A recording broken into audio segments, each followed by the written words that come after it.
Hello, aujourd'hui c'est pas Émilie, c'est Mélanie. Et oui, je la rejoins sur Solipulse et ensemble on va vous aider à communiquer et lever des fonds au sein de votre asso. À part ça, rien ne change, juste le nom de notre podcast qui s'appelle La Patate Chaude. Sur ce rendez-vous sonore, on aura également des invités, mais pour l'instant c'est un secret et je ne peux pas vous en dire plus. Allez, je vous laisse avec Émilie et avant ça, jingle! Salut, c'est Émilie et Mélanie sur le podcast de La Patate Chaude. Un podcast de Solipulse, engagé auprès des assos pour les aider à développer leur communication et leur levée de fonds. Alors que vous soyez bénévole, salarié ou les deux, cette pause sonore s'adresse à toutes les assos. Et enfin, après cette longue introduction, l'épisode va enfin pouvoir commencer.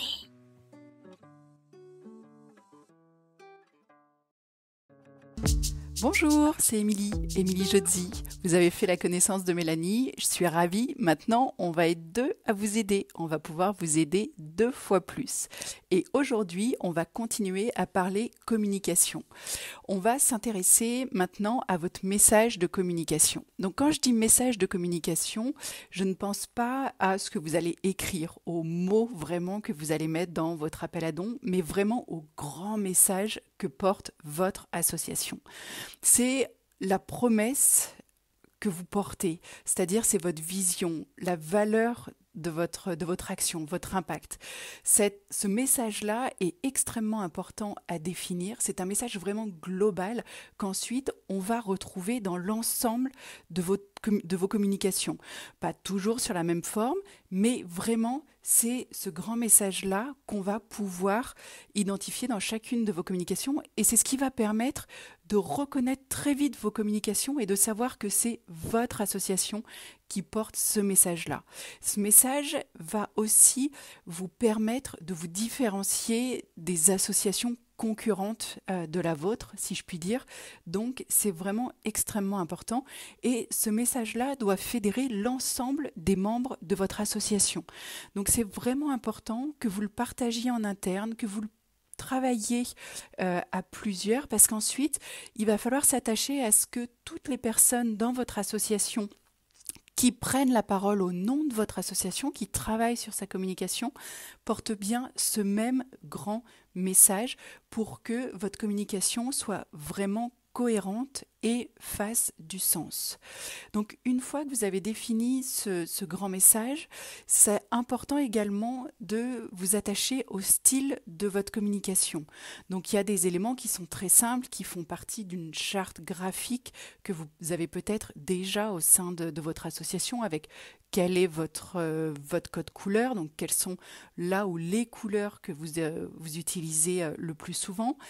La police aussi, là où les polices de caractère que vous employez que vous utilisez pour écrire, donc où est-ce qu'on met des majuscules, où est-ce qu'on met des minuscules, quelle police on va utiliser pour les titres, pour les textes plus rédigés. Tous ces éléments-là sont vraiment importants, toujours pour que votre association, dans ses communications, soit très facilement identifiable et que l'ensemble de votre communication soit cohérente. Il va être également important de définir dans votre style de communication quel est le ton des messages que vous souhaitez diffuser. Est-ce que vous souhaitez plutôt que votre association ait à travers sa communication un ton joyeux, positif, ou au contraire être plus dans un ton alarmiste, si je puis dire. Voilà, tout est possible. Il faut simplement que vous choisissiez une ligne de conduite, entre guillemets, qu'elle soit acceptée, j'allais dire, par l'ensemble des membres de votre association, que chacun s'y reconnaisse et qu'ensuite tout le monde utilise ce même ton. Il sera également important de définir le ou les champs lexicaux que vous allez employer dans vos communications. Là encore, c'est extrêmement important pour la reconnaissance et la cohérence de vos messages. S'il y a des termes clés que vous souhaitez voir utilisés dans toutes vos communications, quelle que soit la personne qui prend la parole au nom de votre association, c'est le moment de les définir et de les partager très largement. Également, il va falloir que vous définissiez quel type de visuel vous souhaitez utiliser. Alors déjà, avant cela, est-ce que vous souhaitez illustrer vos communications de visuel ou pas ? Moi, je serais tentée de dire que c'est vraiment important d'en utiliser, mais là encore, libre à chacun de choisir d'en mettre ou pas. Mais après, voilà, est-ce que ce sont des visuels déjà de type photo ou de type illustration, dessin?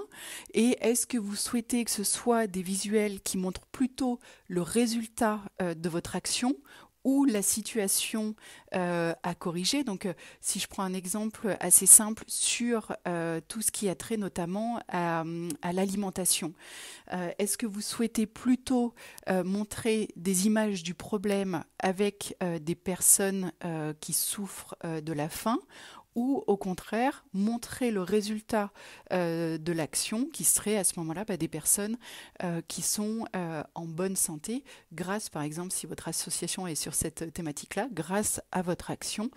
Et donc voilà, des personnes à qui vous avez peut-être sauvé la vie. Donc c'est vraiment important que vous définissiez l'ensemble de ces éléments-là. Vous pouvez même aller plus loin si votre association a l'habitude d'utiliser des emojis, des émoticônes dans ses communications. À ce moment-là, quels sont les émoticônes ou emojis que vous souhaitez utiliser principalement? Est-ce qu'il y en a que vous souhaitez bannir de votre communication, que vous ne souhaitez absolument pas voir? Est-ce que vous souhaitez que tous vos messages, notamment sur les réseaux sociaux, commencent avec un émoticône ou un emoji particulier pour que vraiment, là encore, votre association soit très facilement repérable et identifiable dans ses communications?